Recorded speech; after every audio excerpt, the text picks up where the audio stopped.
اعوذ باللہ من الشیطان الرجیم، بسم اللہ الرحمن الرحیم۔ میری محترم ماں اور پیاری بہنوں، السلام علیکم۔ آج انشاءاللہ ہم اپنا اگلا سبق جو کہ ہے آیت نمبر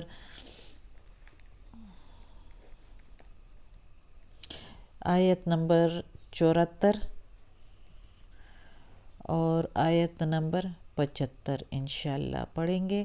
اس سے پہلے بیل کو کلک کریں اور ویڈیو کو سبسکرائب کریں تاکہ اگلی ویڈیو آپ کو آسانی سے ملتی رہے، آپ بھی دیکھ سن کے تو ثواب حاصل کریں اور مجھے بھی ثواب ملے۔ تو شروع کرتے ہیں۔ اعوذ باللہ من الشیطان الرجیم، بسم اللہ الرحمن الرحیم۔ یختص برحمتہ، یختص وہ خاص کرتا ہے یا خالص کرتا ہے یا خاص کرتا ہے، برحمتہ ساتھ اپنی رحمت، ساتھ رحمتی رحمت ہی اس کی، من یشاء جس پر وہ چاہے، واللہ اور اللہ ذو الفضل العظیم بڑے فضل والا ہے۔ اب یہ پچھلی آیت سے منسلک ہے کہ جو ہم نے پڑھا تھا، یہودی جو کہہ رہے تھے کہ کسی کے دین پر نہ جاؤ، صرف اپنے ہی دین میں جو تمہارے دین کی اتباع کریں تو ان کے ساتھ کرو۔ تو اللہ تعالیٰ نے کہا ان کو کہ تم کیا دین پر کسی کے جاؤ گے؟ اللہ تعالیٰ کہتا ہے ہدایت تو وہی ہے جو میں کسی کو دوں، اور تم یہ کچھ اس لیے کر رہے ہو کہ میں نے اب نبوت اور اسلام اور شریعت جو ہے وہ منتقل کر دیے عرب والوں میں سے، اسماعیل علیہ السلام کی اولاد میں سے، اس لیے تم اس طرح جگڑتے ہو اور یہ حرکتیں کر رہے ہو۔ تو اللہ تعالیٰ کہتا ہے کہ فضل تو میرے ہاتھ میں ہے، میں جس کو چاہوں تو دوں۔ اور پھر اس آیت میں، آج کی آیت میں اللہ تعالیٰ مزید تاکید کر کے کہہ رہے ہیں کہ وہ اللہ تعالیٰ اپنی رحمت جو ہے وہ خالص کر دیتا ہے جس کے لیے چاہے، اور اللہ بڑے فضل والا ہے، بے شک اللہ کے ہاتھ میں ہے سارا فضل۔ اگلی آیت میں ہے وَمِنْ أَهْلِ الْكِتَابِ اور اہل کتاب میں سے، من سے، و اور اہل الکتاب اہل کتاب میں سے، من کوئی، ان یہ کہ تَأْمَنُهُ رکھواؤ امانت، بِقِنْطَارٍ ساتھ خزانے کے، يُؤَدِّهِ موڑ دیں گے اس کو، الیک طرف تمہارے، یعنی اہل کتاب میں سے کوئی ایسے بھی ہے کہ ان کے پاس امانت رکھواؤ، خزانے بھرے خزانے بھی رکھواؤ تو وہ اسی طرح آپ کو موڑ دیں گے۔ وَمِنْهُمْ اور کوئی، اور ان میں سے، من کوئی، ان یہ کہ تَأْمَنُهُ تم رکھواؤ امانت، بِدِینَارٍ ایک دینار، لا يُؤَدِّهِ نہیں موڑیں گے اس کو، الیک طرف تمہارے، الا مگر، ما جو، دمتا علیہ سر پر کھڑے ہو، سر پر اس کے، قائم کھڑے ہو کر، یعنی ان میں سے کوئی ایسے بھی ہے کہ ان کے پاس 1 روپیہ یعنی 1 دینار بھی رکھواؤ تو وہ نہیں موڑیں گے، یہ کہ ان کے سر پر کھڑے رہو اور مانگتے رہو تو تبھی کچھ ہو سکتا ہے، ورنہ وہ نہیں موڑیں گے۔ ذالک یہ، بِأَنَّهُمْ بسبب اس کے یا اس لیے، قالو وہ کہتے ہیں، لیسا نہیں، علینا اوپر ہمارے، فی الامیین امیوں میں سے، اوپر ہمارے امیوں میں سے یعنی ان پڑھوں میں سے عرب والوں کا ذکر ہے، سبیل ہم پر کوئی راہ، یہ اس لیے کہ وہ کہتے ہیں نہیں ہے ہمارے اوپر امیوں کی کوئی راہ، یعنی عرب والوں کی ہم پر کوئی راہ نہیں بنتی، رواں نہیں ہے کہ وہ ہم سے واپس لے۔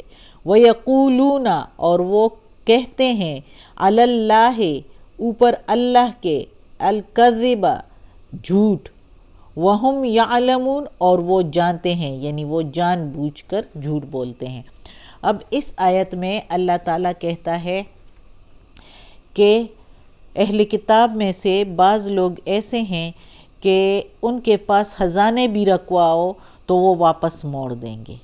یعنی یہ وہ اہل کتاب ہے جو خاص طور پر یہودیوں کی بات ادھر ہو رہی ہے کہ جو خوش اخلاق ہیں، جو کہ خوش معاملہ ہے اور امین ہے کہ وہ ان کے پاس آپ لوگ امانت رکھیں تو وہ واپس کر دیں گے، اور وہ یہودیت سے بھی بیزار ہو کر تو اسلام بھی قبول کر چکے ہیں، کر لیا. جیسے عبداللہ بن سلام کو لے لو رضی اللہ تعالیٰ عنہ کو، تو ایسے ہیں کہ ان کے پاس اگر خزانے بھی رکھواؤ تو رتی بھر اس میں سے کم نہیں کریں گے اور اسی طرح واپس کریں گے.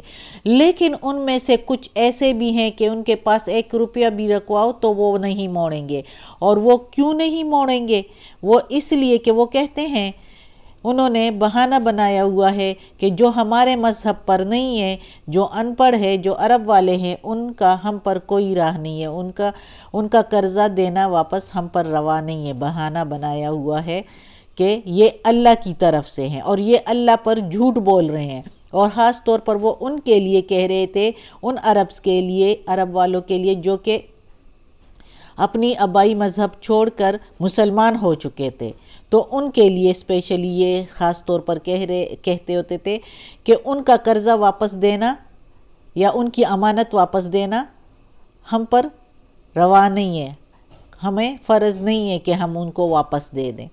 تو اللہ تعالیٰ کہتا ہے کہ یہ سراسر جھوٹ بول رہے ہیں، وہ یہ جو کہہ رہے ہیں تو یہ اللہ پر جھوٹ بول رہے ہیں.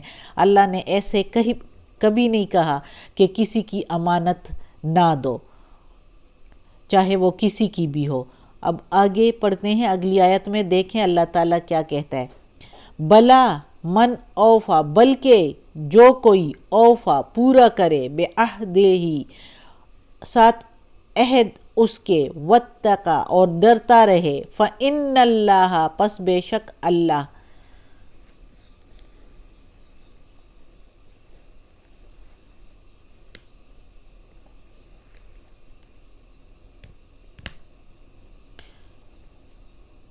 یحب المتقین، پس بے شک اللہ پسند کرتا ہے پرہیزگاروں کو یا ڈرنے والوں کو. تو اس آیت میں اب اس آیت میں یہودیوں کو اور اہل کتاب والوں کو اللہ تعالیٰ صاف طور پر کہہ رہا ہے کہ بلکہ اللہ تو ان کو پسند کرتا ہے جو اپنا عہد پورا کرتے ہیں اور ڈرتے رہتے ہیں اللہ سے کہ اگر ہم ایسا نہیں کریں گے تو اللہ کی طرف سے عذاب ہوگا، ہمیں اس دنیا میں بھی اور آخرت میں بھی دوزخ تیار کی ہوئی ہے.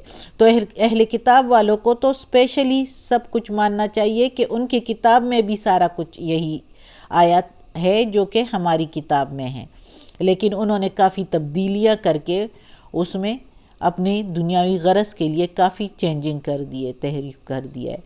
تو اس لیے اللہ تعالیٰ نے ادھر صاف طور پر کہہ دیا کہ بلکہ اللہ تعالیٰ تو پسند کرتا ہے ان لوگوں کو جو پورا کرے اپنے عہد کو اور جو ڈرتا رہے اللہ سے.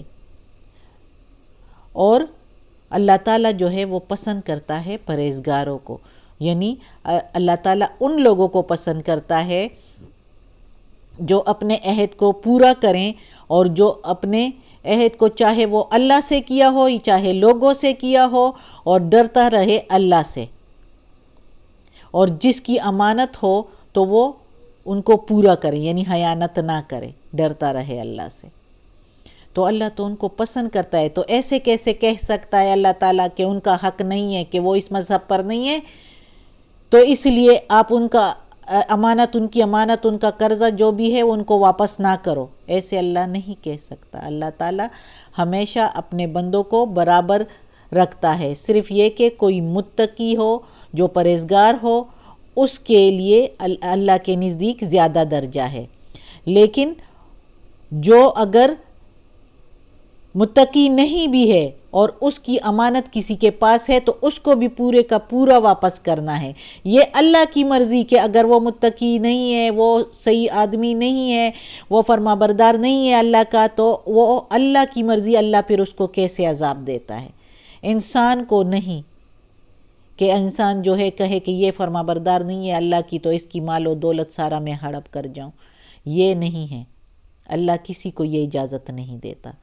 صدق اللہ العظیم۔ آج کا سبق ختم ہوتا ہے اور انشاءاللہ کل پڑھیں گے صحت اور سلامتی کے ساتھ، اللہ زندگی دے تو انشاءاللہ پھر پڑھیں گے۔ اللہ ہمیں یہ قرآن مجید کا ترجمہ مکمل کرنے کی توفیق دے، اس پر عمل کرنے کی توفیق دے، آمین۔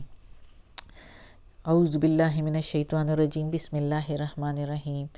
اللہم صلی علی محمد وعلی آل محمد کما صلیت علی ابراہیم وعلی آل ابراہیم انک حمید مجید۔